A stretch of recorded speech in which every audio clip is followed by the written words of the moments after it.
So Ryley, 2010, you were part of the very first Race 101 class. In 2013, here you are leading the Rookie of the Year standings in the NASCAR Canadian Tire Series. Talk about what your goals were in 2010 and what you're doing right now. My goals have changed definitely since being part of the Race 101 program in 2010. Just become a lot bigger. Leading the rookie points now in the NASCAR Canadian Tire Series, very proud of that fact.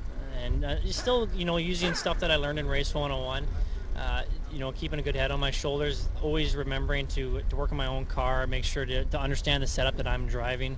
And, just to understand that it's kind of a privilege and it's a lot of fun to race. So just to not take yourself too seriously. You've really buried yourself into your race car and into your race team, and you put your heart into it and you put the hours into it. Is there anything that you look back on as part of the program that was a bit of an eye-opener that you're experiencing now? You learned back then but didn't realize it until years later when you're really down in the trenches yourself? Yeah, the things that I've realized since being part of the program and opening up is just actually the wealth of knowledge out there. Coming from the States and being down in North Carolina, the amount of information that you can get out of there, the amount of help that people can help you with down there, and just being a part of my race team so much and being so in depth with working on my own cars, it's surprising how much actual work goes into a victory. When you're young, you see the victories and you see guys doing donuts and that'd be cool. But when you have to actually come from a blue collar family who moves dirt and puts water and sewer in the ground, they work on their own race cars, you really realize why they celebrate so hard at the end of the race when they've won. Is because all that hard work is you've made it worth it. And it's not even victories sometimes, it's top fives, it's top tens, it's stuff like that. And you got to set yourself little goals and enjoy the little things all the way along.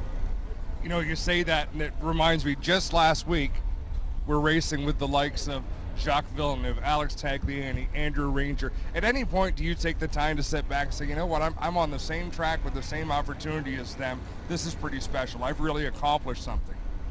Yeah, being on the same track as big stars like Alex Tagliani, Jacques Villeneuve, Andrew Ranger, even our own guys, DJ Kennington has a whole bunch of nationwide starts.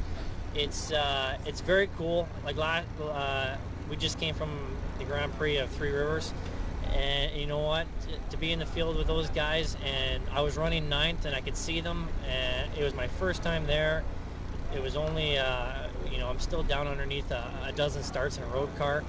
So to be right there and to have that kind of, I don't know, just that depth perception to the, an F1 world champion, an IndyCar driver and stuff like that, it is a pretty cool feeling. And I hope to, be ahead of them one day.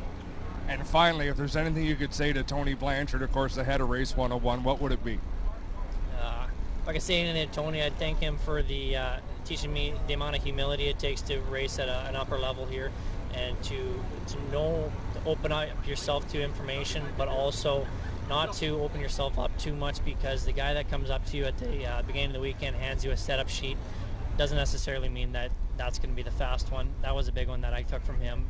You need to figure out your own car. You need to figure out your own setup. Everybody drives differently, and everybody needs different lines and stuff like that. So a big thanks to Tony Blanchard, Adam Ross, everybody at Race 101 for the great times that I had while I was down there, and hopefully I'll get down there to visit again.